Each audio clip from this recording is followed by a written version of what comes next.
Okay mga kamats, mga kaibigan, welcome back to another content. And for this video, papanoorin natin yung resolution ng Davao in relation kay Vice Ganda. Pinpersona non grata ba or hindi? Ito na po ang sagot. Pakinggan natin. Resolution condemning the statement of comedian Jose Marie Visceral, also known as Vice Ganda, for mocking former President Rodrigo Roa Duterte, thereby disrespecting the former president.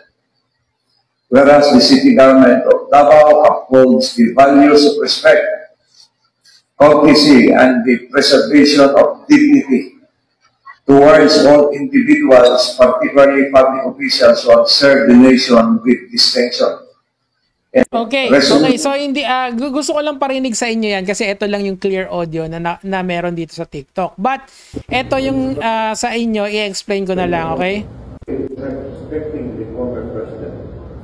So, the main title is, Your Honor, is condemning. Yon, narinig nyo? The statement, the derogatory statement. Okay, so napanood ko na yan. Huwag kayo na yung mag-alala. Kukwento ko na lang sa inyo yung resolution nila. So, the Davao City Council unanimously approve a resolution to, eto na. Teka lang, music. Intense music, yan. To condemn, okay? To condemn Vice Ganda. Hindi nila pinersona ng grata, bagkus kinondemn nila yung sinabi ng tao. Okay? Well, para mas malinaw sa inyo, this is a article from the from Inquirer. Davao City Council condemns Vice Ganda jet ski holiday joke. Okay. Ito, the resolutions passed under the suspended rule on Tuesday followed a statement by the former president's grandson, yung isang anak ni Duterte na I believe is tumakbo din doon, saying that the Davao City Council had far more important matters to attend to than being distracted by attention-seeking antics. Ito yung ironic dyan attention-seeking antics pala. Pero bakit nyo ginawa ng condemnation? You spend at least 10 minutes of your time, 10 minutes of Davao City's taxpayer money para ikondena yung sinabi ni Vice Ganda. That is ironic, 'di ba? Doon sa sinasabi niya. O tuloy natin. Attention-seeking antics from performers desperate for relevance, referring to Vice Ganda. Yan, okay. Councilor Danilo Dayhari who filed the resolution said he condemned the comedian's satire and referred to the former president's campaign promise that he would just Ayan, Duterte failed to fulfill his promise. O nga, hindi totoo naman talaga. Ito, sabi nung councilor, ito yung nagsasalita kanina, yung pinakita ko sa inyo. Former President Duterte is not merely a national leader. Ano yan? Anito? Santo? Ano ba? Poon?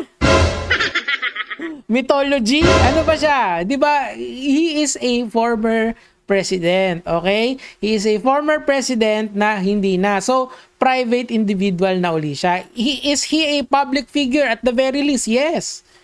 But does he hold any title? Well, he was supposed to be mayor of the Davao City, pero ano nangyari? Nasa The Hague. So he is a prisoner. Said okay, he is a son of Davao. For decades, he devoted his life to public service and later serving as 16th President of the Republic of the Philippines. Such a disrespectful portrayal is not only affront to him as person but an insult to the Daveños who hold him high esteem.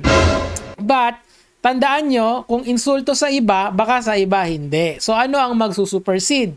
Yung constitutional right of everyone to enjoy their freedom of speech and expression. Tandaan natin na kung pwede kay Vice Ganda, kung ano ang pwede kay Rodrigo Duterte, siya ring pwede kay Vice Ganda. Tandaan natin na na nagjo-joke din naman si Pangulong Duterte.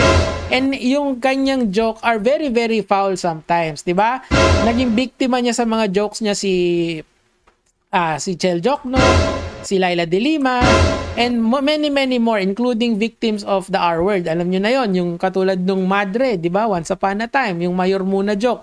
these are all the things na kailangan yung iilagay sa perspective bago kayo magkaroon ng isang mataas na moral high ground dito. Kasi palagay ko napakababa naman ng standards nyo porque nabastos yung dating yan na agad, di ba? These people are wasting the Davao City's taxpayer money para ikondena si Duterte, di ba? Okay? Ito, although the city council falls short of heeding the calls of Duterte supporters to declare persona non grata in Davao, the councilor said it had the same effect. Kaya nga, it has the same useless effect. Bakit? Kasi nga, pag persona non grata ka, you are just unwelcome. Pero ang sinasabi nila, we condemn the joke, di ba? Parehas walang bigat yon, parehas walang legal consequences yon, bagkus isa lang, parang lang yan, grandstanding ng isang city, ng administration ng isang syudad, di ba? Ganun lang siya.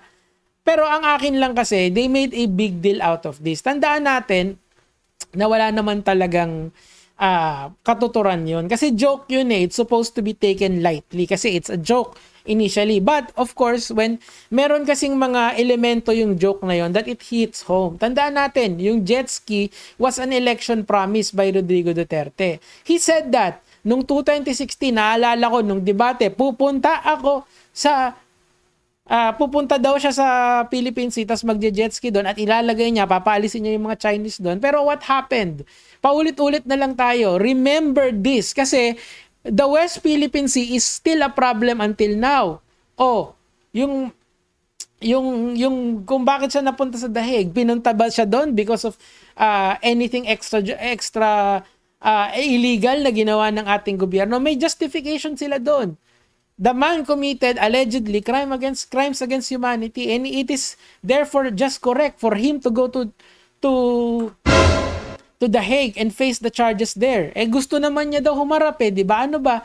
Bakit parang nagugulat kayo? Kasi yung mga sinasabi niya, yung mga inaamin niya is binabalik sa kanya. I find this so ironic, mga kamatis, mga kaibigan, na parang ngayon, parang ang sama-sama ng ibang tao na nangko-call out sa kanya. Tandaan natin, Rodrigo Duterte is no saint. Bibilib pa sana ako kung walang bahid ng anomalya yung ginawa niya sa kanyang gobyerno. Pero hindi Pero yung pagtatanggol to condemn someone for just expressing his rights, di ba? Doon ako na lalabuan dito sa galaw ng Davao. After all, para kasing sinabi nyo na that Davao City is like Duterte country, which is not. It's supposed to be Davao City part of the Philippines. Hindi yan Tagalog versus Bisaya. It's just the Philippines, di ba? It's just part of the Philippines, and mga Pilipino tayo lahat. Nagkakahiwa-hiwalay tayo, nagkakawatak-watak tayo because of this political drama between two camps na talaga naman walang kakwenta-kwenta. Anyway, mga kamats, mga kaibigan, yun lang naman po yung sa akin for today, mga lods.